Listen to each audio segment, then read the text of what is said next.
जानते ही हैं कि एकम सनातन भारत दल या एकजुट जम्मू संभाग के राजनीतिक सशक्तिकरण की लड़ाई कई दशकों से लड़ रहा है। आप ये जानते ही हैं कि एकजुट जम्मू जो अब राष्ट्रीय स्तर पर जाके एकम सनातन भारत दल बना, इसने उस कॉन्ट्रैक्ट को, उस अंडरस्टैंडिंग को चुनौती देने का काम किया जो दिल्ली और कश्मीरी एस्टैब्लिशमेंट के बीच में थी, और जिस अंडरस्टैंडिंग और कॉन्ट्रैक्ट के चलते जम्मू संभाग को एक सेकेंड ऑर्डर स्टेटस में रख दिया गया था। जम्मू संभाग को कश्मीर का एक गुलाम बना के रख दिया गया था। जम्मू संभाग के 10 जिलों को कश्मीर की एक कॉलोनी मात्र बना के रख दिया गया। 1947 से चला रहा वो कॉन्ट्रैक्ट जो स्टेट ऑफ इंडिया, भारत की राज्य सत्ता, जिसे दिल्ली में केंद्रीय सरकार रिप्रेजेंट करती है, और कश्मीर की खास तौर पे मैं ये कहना चाहूंगा, अंडरलाइन करके ये शब्द, मुस्लिम एस्टैब्लिशमेंट के साथ था। उस कॉन्ट्रैक्ट को ध्वस्त करने के लिए एकजुट जम्मू और एकम सनातन भारत दल ने आगे कदम उठाया है। लोकतांत्रिक व्यवस्था में, एक पॉलिटिकल सेटअप में, कॉन्स्टिट्यूशनल डेमोक्रेसी में राजनीति के माध्यम के अलावा दूसरा कोई माध्यम नहीं है कि आप नीतियों में परिवर्तन ला सकें। राजनीति के माध्यम के अलावा दूसरा कोई माध्यम नहीं है कि आप व्यवस्था में परिवर्तन ला सकें। उसी व्यवस्था परिवर्तन के लिए, राजनीति में बदलाव लाने के लिए एकम सनातन भारत दल एक रीजनल, अब पैन इंडिया नेशनल, आइडियोलॉजिकल, वैचारिक विकल्प बन के आपके सामने उभरा है। और आज जम्मू संभाग के लोगों की दिलों की वो आवाज कि हमें विकल्प चाहिए। कांग्रेस को बदला 2014 में भाजपा आ गई, भाजपा ने त्रस्त कर दिया। कांग्रेस भाजपा दोनों का विकल्प चाहिए। उस विकल्प के रूप में एकम सनातन भारत दल जम्मू संभाग और पूरे देश के लोगों के सामने है। जम्मू संभाग के लोगों से यह ठहास किया जाता था, मजाक उड़ाया जाता था, सवाल पूछा जाता था कि तुम हमें वोट नहीं दोगे तो किसे दोगे। आप जानते हैं भाजपा ने लगातार ये कटाक्ष जम्मू संभाग के लोगों पे किया है। तुम्हारा, हम करें कुछ या ना करें, तुम क्या करो। डेली वेजर्स हो, कॉन्ट्रैक्चुअल लेबरर्स हो, कॉन्ट्रैक्चुअल अरेंजमेंट पे सरकारी दफ्तरों में काम करने वाले लोग हों, एमजी नरेगा के एम्प्लॉयज हों, हमारे वीडीसीज हों, वीडीजीसीज हों, एसपीओज हों, 10+2 लेक्चरर्स हों, पीएचई के डेली वेजर्स हों, पीडीडी के भी कुछ डेली वेजर्स हों, कॉन्ट्रैक्चुअल एडहॉक तमाम कैटेगरीज के लोग हों, एजुकेशन डिपार्टमेंट में हमारे कुक्स हों, जितने भी लोग हैं, जितने भी एडहॉक कॉन्ट्रैक्चुअल अरेंजमेंट पे हैं, उनसे भी ये मजाक किया जाता था कि तुम्हें रेगुलराइज नहीं करेंगे तो तुम्हारा क्या होगा, तुम क्या करोगे, तुम्हें हमें वोट देने के अलावा क्या चाह। और जम्मू कश्मीर में सेंटर ऑफ पावर कश्मीर को बना के सब कुछ कश्मीर को सौंपना, डिलिमिटेशन भी एंटी जम्मू सेंसिस के आधार पे करवा के सत्ता की कमान बागडोर कश्मीर को सौंपना, और फिर जम्मू पे हंसना कि तुम क्या कर लोगे। आज उसी का जवाब देने के लिए हमने अपने कंधों पे ये जिम्मेवारी उठाई कि एक विकल्प बनाने का काम करेंगे। और जिस तरीके से समाज में हमारी एक्सेप्टेबिलिटी बन रही है, जिस तरीके से समाज के हजारों करोड़ों लोग अब दिन प्रतिदिन पार्टी के साथ जुड़ रहे हैं, मुझे लगता है कि एक बहुत सशक्त राजनीतिक विकल्प के रूप में एकम सनातन भारत दल उभर के निकलेगा। जम्मू संभाग के लोगों के लिए काम करने वाली पॉलिटिकल पार्टी जिसका डिक्लेयर्ड ऑब्जेक्टिव है कि कश्मीर की कोई बात नहीं होगी, केवल और केवल जम्मू संभाग की बात होगी, केवल और केवल जम्मू संभाग के लोगों की बात होगी, केवल और केवल जम्मू संभाग के सशक्तिकरण की बात होगी। और इस सशक्तिकरण के चलते जम्मू को सेपरेट स्टेट बनाने की बात होगी, मूवमेंट होगी। उस भूमिका में, उस पृष्ठभूमि में हम आपके सामने उपस्थित हैं। इलेक्शन कमीशन के द्वारा दिया गया ये सिंबल भगवान कृष्ण की बांसुरी सनातन पार्टी के साथ बिल्कुल सम है। इस पे मोहर लगा के, इस पे बटन दबा के, ईवीएम पे यही चिन्ह आपको दिखेगा। एकम सनातन भारत दल के जो कैंडिडेट्स हैं उन्हें विजयी बनाइए। कश्मीर में हमने कोई कैंडिडेट खड़ा नहीं किया क्योंकि हमें कश्मीर की बात करनी है। हमने जम्मू संभाग की 3 लोकसभा कंस्टिट्यूएंसीज में 3 कैंडिडेट्स खड़े किए हैं। 2 की घोषणा हो गई है, तीसरे की घोषणा 4-5 दिन हफ्ते में हो जाएगी।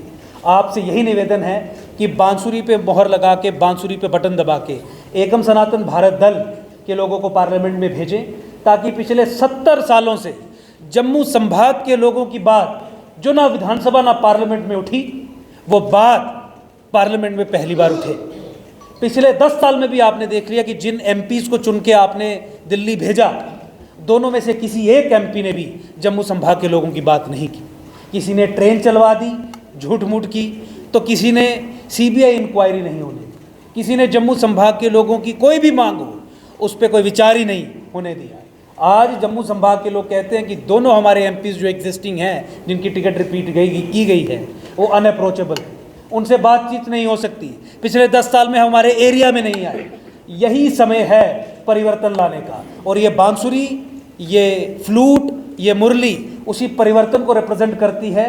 एकम सनातन भारत दल सनातन संस्कृति, सभ्यता, धर्म के सशक्तिकरण हेतु, जम्मू संभाग के सशक्तिकरण हेतु यहाँ से लोकसभा चुनाव लड़ेगी। और मुझे पूरी उम्मीद है कि जम्मू संभाग का एक एक व्यक्ति एकम सनातन भारत दल के कैंडिडेट्स को वोट देगा और तीनों सीटों से एकम सनातन भारत दल के कैंडिडेट्स को पार्लियामेंट भेजेगा।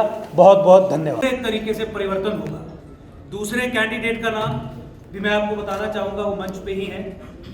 कठुआ उधमपुर लोकसभा कंस्टिट्यूएंसी से जाने माने सोशल एक्टिविस्ट, पॉलिटिकल एक्टिविस्ट जो भद्रवाह से संबंधित हैं, मनोज पाधा जी हमारे सामने हैं।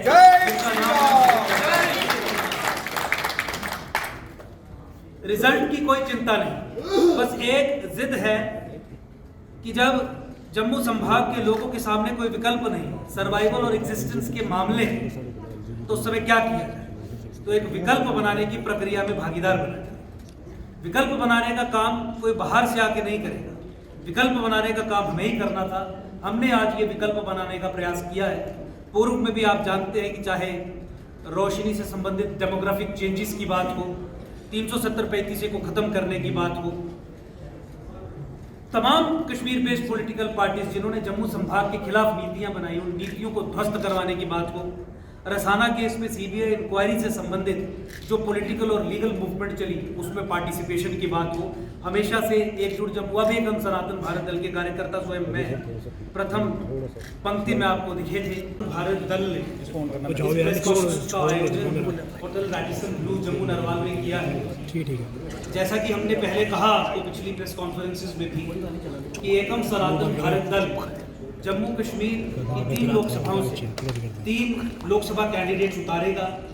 तो आज उन्हीं लोकसभा कैंडिडेट्स के नाम की घोषणा करने के लिए आज की प्रेस कॉन्फ्रेंस आयोजित की गई है और मीडिया के मित्रों को बुलाया है। आप जानते ही हैं कि इलेक्शन कमीशन ऑफ इंडिया ने कुछ समय पहले ही बांसुरी, ठाकुर जी की, भगवान कृष्ण की बांसुरी इलेक्शन सिंबल एकम सनातन भारत दल को दिया, जो एक कॉमन सिंबल है। और पूरे भारतवर्ष में एकम सनातन भारत दल के जितने भी कैंडिडेट्स खड़े हुए 23 राज्यों में उन्हें बांसुरी कॉमन सिंबल दिया जाए। एकम सनातन भारत दल के कैंडिडेट चयन की प्रक्रिया पूरे देश में चल रही है, पहले भी चल रही थी। कुछ कैंडिडेट शॉर्टलिस्ट हुए हैं, लेकिन आज की प्रेस कॉन्फ्रेंस एकम सनातन भारत दल, जिसे जम्मू कश्मीर के लोग पहले एकजुट जम्मू के नाम से भी जानते थे, विशेष तौर पे आज जम्मू कश्मीर के संबंधित प्रेस कॉन्फ्रेंस की। मैं राष्ट्रीय अध्यक्ष एकम सनातन भारत दल अंकुर शर्मा आज 3 में से 2 नामों की घोषणा करूंगा जो लोग जम्मू कश्मीर की लोकसभा कंस्टिट्यूएंसी से चुनाव लड़ेंगे। आज तीसरी जो कंस्टिट्यूएंसी है अनंतनाग राजौरी पुंछ लोकसभा, उनका जो नाम फाइनल हुआ है वो हमने तय किया है कि चूंकि वो अगले चरण में चुनाव होगा, वो 4-5 दिन के बाद घोषित किया जाएगा। एक प्रक्रिया है, आप जानते हैं। तो 3 में से 2 नामों की घोषणा आज की जाएगी। मैं सबसे पहले और ये पार्टी का भी आदेश था और इसके बाद लिस्ट भी जारी हो जाएगी। पार्लियामेंट्री बोर्ड में एक डेमोक्रेटिक तरीके से डिसीजन लिया जाता है। जम्मू लोकसभा से एकम सनातन भारत दल पहले एकजुट जम्मू बांसुरी चुनाव चिन्ह पे पार्टी ने मुझे आदेश दिया है कि मैं स्वयं यहां से चुनाव लड़ूं और राष्ट्रीय अध्यक्ष होने के नाते मुझे ये भी कहा गया कि अपने नाम की घोषणा आप स्वयं करें। तो मैं अंकुर शर्मा एकम सनातन भारत दल की तरफ से जम्मू लोकसभा कंस्टिट्यूएंसी से चुनाव लड़ने की घोषणा अपनी स्वयं ही कर रहा हूं।